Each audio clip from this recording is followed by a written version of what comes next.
Hello trader, stock trading Bangla চ্যানেলে তোমাদের সবাইকে স্বাগত জানিয়ে শুরু করছি আজকের আলোচনা। আজকের আলোচনায় আমরা দেখে নেব কয়েকটি বিশেষ স্টক। সেই স্টকগুলোর মধ্যে কোনোটি রয়েছে মোমেন্টাম স্টক, অর্থাৎ কিছুটা মোমেন্টাম লাস্ট ট্রেডিং সেশনে দিয়ে ফেলেছে এবং সেখান থেকে আরও কিছুটা মোমেন্টাম আমরা আশা করছি, এবং কিভাবে এই মোমেন্টাম তৈরি হচ্ছে এই বিষয়ে আমরা আলোচনা করব। তার সাথে সাথে আমরা কয়েকটি স্টকও দেখে নেব যেগুলোর মধ্যে মাল্টি ইয়ার ব্রেকআউট এবং রিভার্সাল ব্রেকআউটেরও প্রবণতা রয়েছে। কেউ কেউ রয়েছে বা অল টাইম হাইয়ে, কেউ বা 50 উইক হাইয়ের সাথে সাথে অল টাইম হাইয়ের কাছাকাছি যাওয়ার চেষ্টা করছে। তাই এই ভিডিওটি পুরোটা দেখো, এখান থেকে তোমরা অনেক কিছুই দেখতেও শিখতে পারবে এবং নিজেরাও ভালোভাবে বিশ্লেষণ করে পরবর্তীতে আরও বেশি করে স্বাবলম্বী হতে পারবে। পুরো ভিডিওটি দেখার পরে একটি করে লাইক করো আর বেশি বেশি করে শেয়ার করে ফ্রেন্ডস এবং ফ্যামিলি মেম্বারদেরকেও দেখার ও শেখার সুযোগ করে দাও। চ্যানেলে নতুন হলে অবশ্যই চ্যানেলটিকে সাবস্ক্রাইব করে বেল আইকনটিকে প্রেস করে রাখো।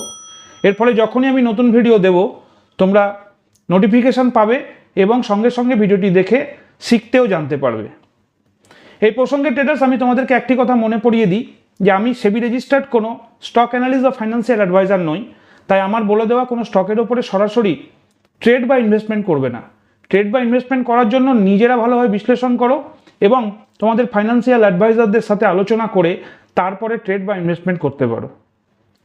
ট্রেডার্স, এবারে আমরা চলে আসবো আমাদের ল্যাপটপ স্ক্রিন তোমাদের সাথে শেয়ার করে আমরা দেখে নেব বর্তমান মার্কেটের অর্থাৎ নিফটি 50-র কী পরিস্থিতি, এর মধ্যে কী রকম আমার ভিউ রয়েছে, আমি কি এক্সপেক্ট করছি, সব কিছুই ইন ডিটেলস আলোচনা করব তোমাদের সাথে। আমরা প্রথমে মার্কেটের যে পরিস্থিতি এখন বর্তমানে লক্ষ্য করছি, বিগত কয়েকদিন থেকে হায়ার লো এবং হায়ার হাই বানাতে বানাতে মার্কেটের মধ্যে কিন্তু একটি স্ট্রং মোমেন্টাম বা বুলিশ মোমেন্টাম বলা যেতে পারে আমরা দেখতে পাচ্ছি। কিন্তু সেই অর্থে মার্কেটে কিন্তু যে bullish trend, strong bullish trend, সেটা কিন্তু নেই। প্রত্যেক দিনই কিছু না কিছু হাই বানাচ্ছে এবং market all time high cross করার চেষ্টা করছে, নতুন নতুন হাই বা অল টাইম হাই তৈরি হচ্ছে। এরকম পরিস্থিতিতে মার্কেটের মধ্যে কিন্তু কখনো কখনো আমরা প্যানিক পাস্ট এক্সপিরিয়েন্সের উপর ভিত্তি করেই দেখে থাকি এবং এর ফলে সবসময় মার্কেটের মধ্যে নতুন নতুন স্টক বা ইনভেস্টরদের নতুন করে ইনভেস্ট করার প্রবণতা তৈরি হয় এবং কখনো কখনো বা এই ধরনের পরিস্থিতিতে মার্কেটের মধ্যে কিছুটা কুলডাউন হওয়ার প্রবণতাও দেখা দেয়। এরকম যদি কুলডাউন কখনো হয়ে পড়ে তাহলে সেক্ষেত্রে কিন্তু আমরা ইমিডিয়েট একটি রেজিস্ট্যান্স জোন দেখতে পাচ্ছি, যেটিকে সাপোর্ট হিসেবে ব্যবহার করার সম্ভাবনা রয়েছে। সেটি 24,000-এর একটি রাউন্ড ফিগার। আবার এর থেকেও যদি নিচে মার্কেট কুল ডাউন করে তাহলে 23,600 এই মার্কেট লেভেলে এসেও কিন্তু প্রাইস তার সাপোর্ট নিয়ে আবার পুনরায় ওপরের দিকে যাত্রা করতে পারে। কিন্তু কি হবে সেটা সম্পূর্ণ নির্ভর করছে মার্কেটের রিয়েল লাইফ পরিস্থিতির ওপরে। রিয়েল ট্রেডিংয়ে আমরা সব কিছু দেখতে পাবো। আগে থেকে কোনো জিনিসই প্রেডিকশন করা সম্ভব, কিন্তু প্রবাবিলিটি সবসময় পজিটিভ নাও হতে পারে। তবে আমার ধারণা বা আমার ভিউ যদি বলো তাহলে সেক্ষেত্রে আমার ভিউ, যেহেতু এই মাসের শেষের দিকে একটি ইউনিয়ন বাজেটের মতো বড় ইভেন্ট রয়েছে, তাই ইভেন্টকে সম্মান দেওয়ার জন্য মার্কেটের মধ্যে এরকম একটি স্ট্রং মোমেন্টাম বা বুলিশ ট্রেন্ড এখনো পর্যন্ত লক্ষ্য করার সম্ভাবনা রয়েছে। এই পরিস্থিতিতে দাঁড়িয়ে আমরা যে সমস্ত স্টকগুলো তোমাদেরকে বললাম যে কিছু মোমেন্টাম স্টক এবং কিছু মাল্টি ইয়ার ব্রেকআউট স্টক আজকে আমি তোমাদের সাথে আলোচনা করব এবং এগুলো কেন মাল্টি ইয়ার ব্রেকআউট বা মোমেন্টাম স্টক সেই ব্যাপারেও ইন ডিটেল তোমাদের সাথে আলোচনায় আসবো। প্রথমেই আমরা যেটা দেখব সেটি হচ্ছে আজকের যে মোমেন্টাম স্টকটি রয়েছে সেটি aegis logistic limited. Aegis logistic লিমিটেডের মধ্যে আমরা দেখতে পাচ্ছি যে লাস্ট ট্রেডিং সেশনে 3.5%-এর একটি মোমেন্টাম অলরেডি দিয়ে ফেলেছে এবং যেহেতু এখানে প্রাইস তার সাথে সাথে নিচে এই যে ভলিউমের একটি সুন্দর কম্বিনেশন দেখতে পাচ্ছি, এর ওপর ভিত্তি করেই এই ধরনের স্টকগুলো কিন্তু পুনরায় আরেকটি পজিটিভ বড় মোমেন্টাম দেওয়ার সম্ভাবনা থাকে এবং যেটিকে খুব সহজেই ক্যাপচার করা সম্ভব হয়। ও পাস্টেও আমরা এই ধরনের কিছু স্টকের মোমেন্টাম দেখেছিলাম এবং সেগুলো ক্যাপচার করা খুব ইজিলি হয়ে থাকে বলেই এই স্টকটি আমি তোমাদের সাথে শেয়ার করছি যে এই স্টকের মধ্যে এরকম একটি পরিস্থিতি তৈরি হচ্ছে। এমন নয় যে এই স্টক আমি বলে দিচ্ছি বলেই এই স্টক আমি কোনো রেকমেন্ড করছি বা আমি কোনো লেভেল বা টিপ বা প্রাইস তোমাদের সাথে শেয়ার করছি, এমনটা নয়। সম্পূর্ণরূপে একটি আলোচনা ভিডিও, এডুকেশন পারপাসেই তৈরি করা। কোনো একটি উদাহরণ দিতে গেলে লাইভ স্টকের এক্সাম্পল নিলে সবচেয়ে খুব ভালোভাবে সহজেই বোঝানো যায় যে এই ধরনের মোমেন্টাম স্টক বলতে আমি ঠিক কী বোঝাচ্ছি। এই কারণেই এই লাইভ স্টকগুলোকে বেছে নেওয়া হয়। এর পরবর্তীতে যদি আমরা কোনো স্টক দেখি যেগুলো মাল্টি ইয়ার ব্রেকআউটের পজিশনে রয়েছে এবং কেন মাল্টি ইয়ার ব্রেকআউটের পজিশনে রয়েছে সেই সম্বন্ধে বিস্তারিত দেখতে গেলে আমাদেরকে চলে আসতে হবে এবারে সেই সমস্ত স্টকগুলোতে। প্রথমে আমরা দেখব বনসালি ইঞ্জিনিয়ারিং অ্যান্ড পলিমার্স।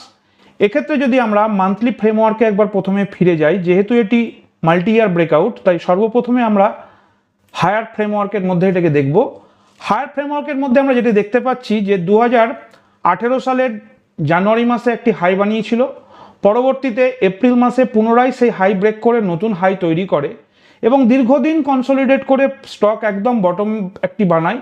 তারপরে আবার 2021 অক্টোবর মাসে সেই হাই টাচ করার প্রবণতা দেখায় এবং ব্রেক করার চেষ্টা করে, কিন্তু সেখান থেকে পুনরায় সেল আউট হয় এবং আবার নতুন একটি বটম তৈরি করে, যে বটমটি কিন্তু আগের বটম থেকে ওপরে অর্থাৎ হায়ার লো বানিয়ে পুনরায় স্টক আবার ওপর দিকে যাত্রা শুরু করে এবং 2024 এই জুলাই মাসে এসে একটি সঠিক ব্রেকআউট বা স্ট্রং ব্রেকআউট আমরা দেখতে পাচ্ছি। এইরকম স্টকের ক্ষেত্রে যেটি হয়ে থাকে, এই যে ডেপথ তৈরি করেছে এই ডেপথ কিন্তু এই ব্রেকআউট লেভেল থেকে ওপর দিকে যদি আমরা মেনটেন করি তাহলে কিন্তু এর যে হায়ার রেঞ্জ সেই রেঞ্জ আমরা দেখেছি পাস্টে বিভিন্ন স্টকের ক্ষেত্রে, সেখান পর্যন্ত পৌঁছানোর সম্ভাবনা খুব থাকে এবং ধীরে ধীরে অর্থাৎ যেহেতু মান্থলি ফ্রেমওয়ার্কের মধ্যেই ব্রেকআউট দেখা যাচ্ছে সেই জন্য এই ধরনের স্টক কিন্তু কয়েক মাসের মধ্যেই সেই নির্ধারিত লক্ষ্যে পৌঁছানোর সম্ভাবনা থাকে। এখন যদি এই স্টকটিকে আমরা একবার স্টেপ ডাউন করে নিই অর্থাৎ উইকলি ফ্রেমওয়ার্কে দেখি তাহলে দেখতে পাবো লাস্ট উইকেই এটি একটি স্ট্রং ব্রেকআউট ক্যান্ডেল তৈরি করেছে এবং নিচে ভলিউমের কম্বিনেশনও খুব সুন্দর দেখা যাচ্ছে। এর পরবর্তীতে একে আবার যদি আরও একটু কিছুটা স্টেপ ডাউন করি অর্থাৎ ডে ক্যান্ডেলে ফিরে আসি তাহলে কিন্তু দেখতে পাবো বিগত কয়েকদিন থেকে খুব সুন্দর একটি ভলিউমের কম্বিনেশন, তার সাথে সাথে খুব সুন্দর একটি প্রাইস অ্যাকশন আমরা লক্ষ্য করছি, যার ফলে লাস্ট দিনের ক্যান্ডেল যেটিকে অনেকে বেশ স্ট্রং মোমেন্টাম ক্যান্ডেল বা স্ট্রং বুলিশ ক্যান্ডেল বলে থাকে, সেই ধরনের একটি বুলিশ ক্যান্ডেল তৈরি করে এটি ব্রেকআউট দেয়। এই ধরনের ক্ষেত্রে কিন্তু অনেক সময় এমনও হয় যে হাই লেভেলে পৌঁছানোর আগেই এই যে নির্ধারিত লেভেল যেটি এখানে আমি ইয়েলো মার্কিং করেছি, প্রাইস অনেক সময় রিটেস্ট করার জন্য ফিরে আসার পরে পুনরায় সেখান থেকে আবার তার মোমেন্টাম গেইন করে এবং তার জার্নি শুরু হয়। কেন হয়? কারণ হচ্ছে অনেকেই যারা ডাউন বা বটম লাইনে এগুলো পারচেস করে থাকেন, যা স্টক হোল্ড করে, তারা সবসময় এইরকম হাই লেভেলে আসার পরেই স্টক সেল আউট করে তাদের যে নির্ধারিত প্রফিট সেটিকে ক্যাপচার করার চেষ্টা করে। এর ফলে কিন্তু প্রাইসের মধ্যে একটি ডাউনওয়ার্ড মোমেন্টাম দেখা দেয় এবং প্রাইস এখান থেকে পুনরায় বা তার নিচে কখনো কখনো চলে আসতে পারে, রেজিস্ট্যান্সে সাপোর্ট নিয়ে আবার পুনরায় মোমেন্টামের দিকে এগিয়ে যায়।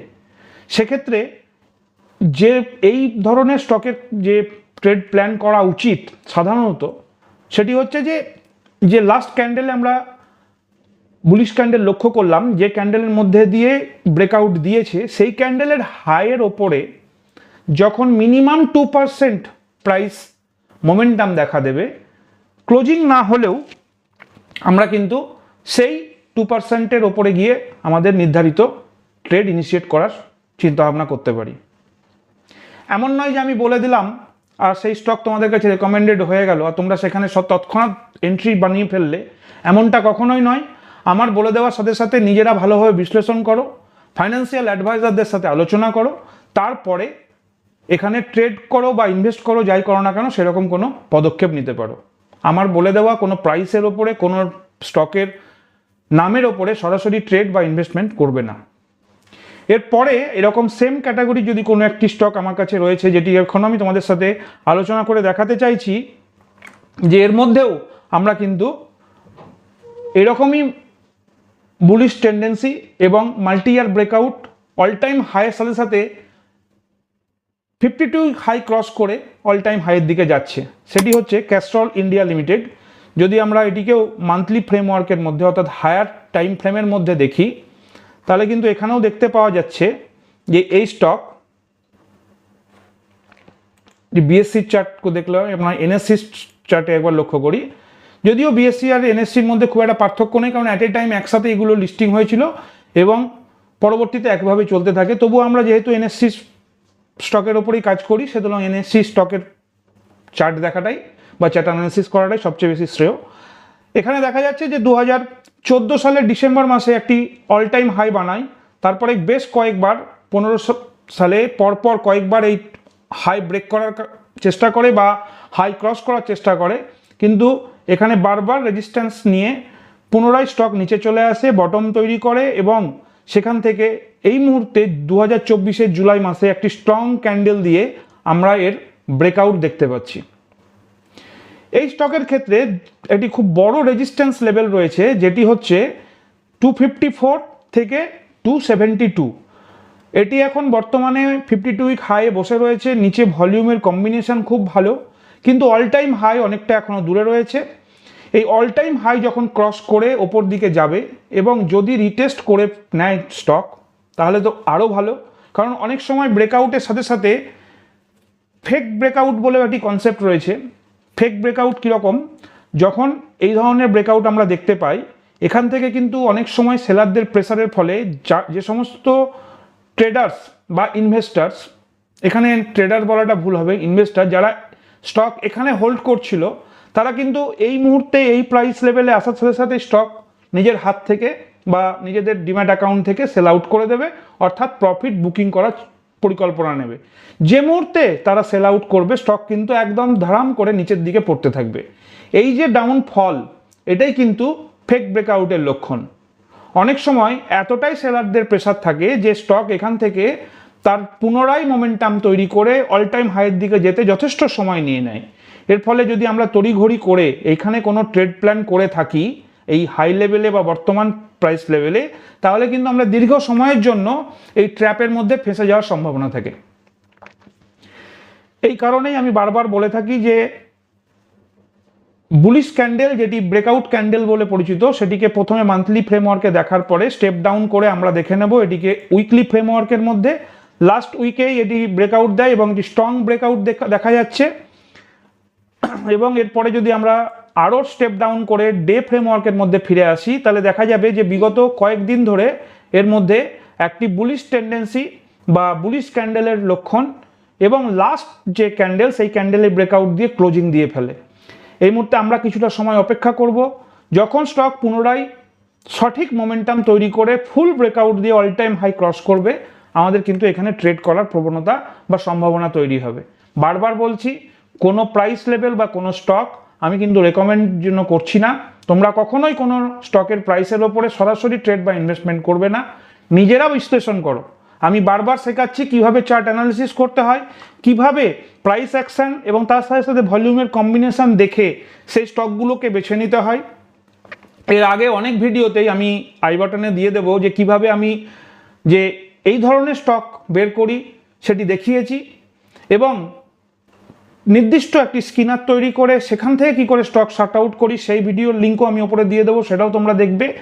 সেখান থেকে স্টক বাছাই করার পরে সেগুলোকে ছোট ছোট করে ফিল্টার আউট করে আরও কম সংখ্যক স্টকে পরিণত করার পরে একটি কিংবা দুটি স্টকই আমাদের স্টক লিস্টে উঠে আসে, এবং সেই স্টকগুলোতে আমরা সঠিকভাবে প্রাইস অ্যাকশন এবং ভলিউমের কম্বিনেশন দেখে চার্ট অ্যানালিসিস করি এবং তোমাদেরকে শেখানোর চেষ্টা করি যে কীভাবে ভবিষ্যতে আরও বেশি বেশি করে তোমরা নিজেরাই নিজেদের ওপরে ভরসা রেখে আগামী দিনে এগিয়ে যেতে পারবে।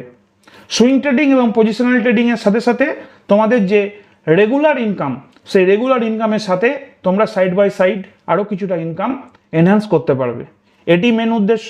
এবং আগামী দিনে আমি তোমাদের এরকমও আরও কিছু জিনিস শেখাবো যে এই ধরনের সুইং বা পজিশনাল ট্রেডিং করে আমরা যে এক্সট্রা সাইড ইনকাম করে থাকি, সেই ইনকামের টাকাটা আমরা কিভাবে আরও বেটার ইউটিলাইজ করব। আজকের আলোচনা ভিডিও এখানেই শেষ করছি। পুরো ভিডিওটা দেখার পর যদি তোমাদের ভালো লাগে তাহলে অবশ্যই একটি করে লাইক করো, আর তার সাথে সাথে বেশি করে শেয়ার করে ফ্রেন্ডস এবং ফ্যামিলি মেম্বারদেরকেও দেখার ও শেখার সুযোগ করে দাও। আর চ্যানেলে যারা নতুন তারা অবশ্যই চ্যানেলটিকে সাবস্ক্রাইব করে বেল আইকনটিকে প্রেস করে রাখো, ফলে নতুন ভিডিও দেওয়ার সাথে সাথে নোটিফিকেশান পাবে এবং তৎক্ষণাৎ ভিডিওটি দেখে নতুন জিনিস শিখতেও জানতে পারবে। ট্রেডার্স, আজকের মতো আলোচনা ভিডিও এখানেই শেষ করলাম। ভালো থেকো, সুস্থ থেকো, দেখা হবে পরের ভিডিওতে। জয় হিন্দ, জয় ভারত।